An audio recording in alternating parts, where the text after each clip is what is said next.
What if everything you thought you knew about the NCAA's legacy was wrong? What if the narratives we've been fed, the stories of dynasties, the crowning of the next big thing, are masking a deeper truth about what truly defines greatness in college basketball? We've all heard the names Bird, Magic, Jordan, Ewing, and more recently, players like Caitlin Clark and Paige Bueckers. But beyond the championships and the highlight reels, what really matters when we talk about a lasting legacy? Is it dominance? Is it marketability? Or is it something far more elusive? Forget the WNBA draft numbers for a minute. Forget the media hype.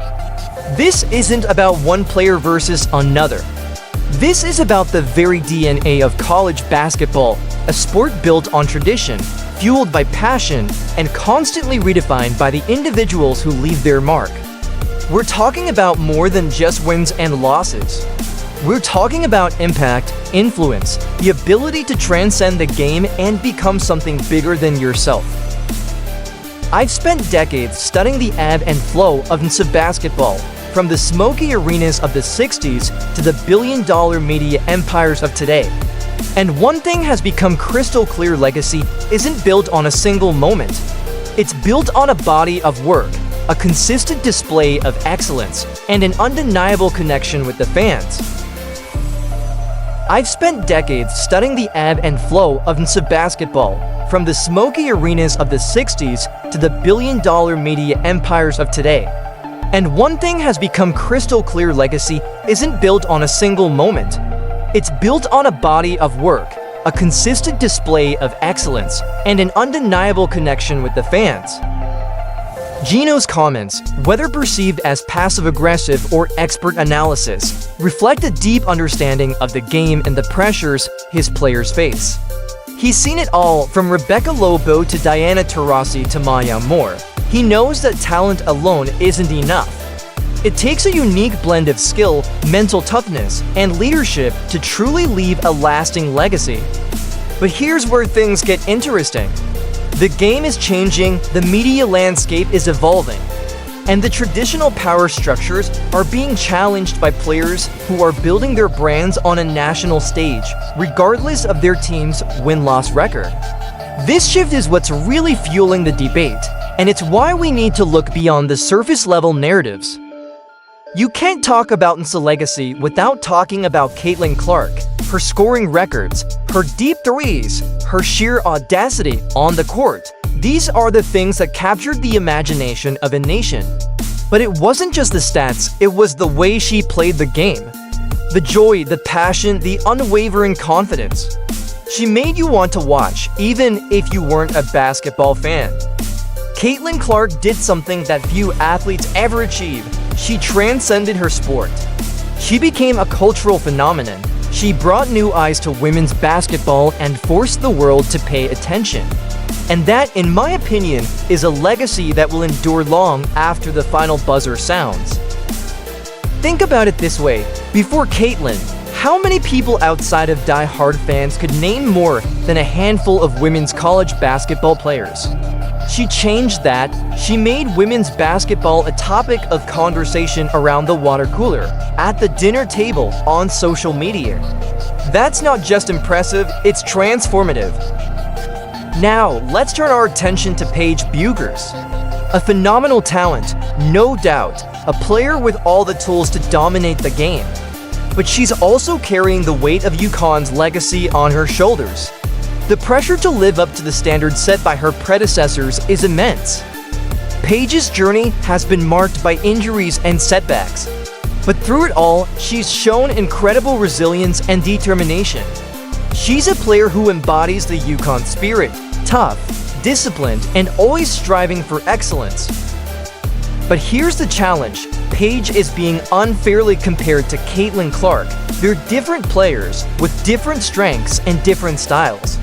And trying to force them into a head-to-head rivalry is a disservice to both of them. Paige needs to be allowed to forge her own path, to define her own legacy, without constantly being measured against someone else's yardstick. Okay, let's talk about the numbers, the ratings, the viewership, the social media buzz. These are all important indicators of a player's impact, but they don't tell the whole story. Yes, Caitlin Clark's draft numbers were staggering. Yes, Paige Bueckers' numbers were lower. But to focus solely on those figures is to miss the bigger picture. Ratings fluctuate, trends come and go. What truly matters is the long-term impact a player has on the game. Remember Larry Bird and Magic Johnson? Their rivalry in the early 80s transformed the NBA, but their initial TV ratings weren't always through the roof. It took time for the public to fully embrace their greatness. The same is true for women's basketball. It's a growing sport with a passionate fan base, and it's going to take time for all the pieces to fall into place. The media plays a huge role in shaping our perceptions of athletes. They create narratives, they amplify voices, they frame the debate, and sometimes those narratives can be misleading. We've seen examples of this throughout history. How many times have we seen a promising young player hyped up as the next Michael Jordan, only to fade into obscurity? The pressure to live up to those unrealistic expectations can be crushing. The media needs to be more responsible in how they cover these athletes. They need to focus on their individual strengths, their unique stories, and their contributions to the game. They need to avoid creating false rivalries and perpetuating harmful stereotypes. Let me share a quick story from my own experiences. Back in the late 80s, I was covering a small college basketball team in Indiana. She wasn't a national superstar, but she was a dominant force in her conference. She led her team to multiple championships and inspired a whole generation of young girls to pick up a basketball. But because she wasn't playing on a big stage, her story never got the attention it deserved. She never got the endorsements, the magazine covers, the national recognition. But in her community, she was a legend. She had a lasting impact on the lives of countless people. That story taught me a valuable lesson. Legacy isn't always about fame and fortune. It's about the difference you make in the lives of others. It's about the inspiration you provide. It's about the values you represent. In today's world, it's easy to get caught up in the hype, the marketing, the social media game. But the athletes who truly leave a lasting legacy are the ones who stay true to themselves. They don't try to be someone they're not. They embrace their unique personalities and let their talent speak for itself. Caitlin Clark's authenticity is a huge part of her appeal. She's not afraid to show her emotions, to speak her mind, to be herself. And that's why so many people are drawn to her. She's real. So what does all of this mean for the future of NCAA legacy? It means that the game is evolving. It means that the traditional power structures are being challenged. It means that athletes have more control over their own narratives than ever before. In the end, the legacy of a player isn't about the trophies they win or the records they break.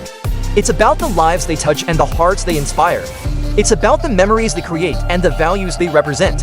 Like, subscribe, and turn on notifications so that you never miss out. Click the video on the screen. See you.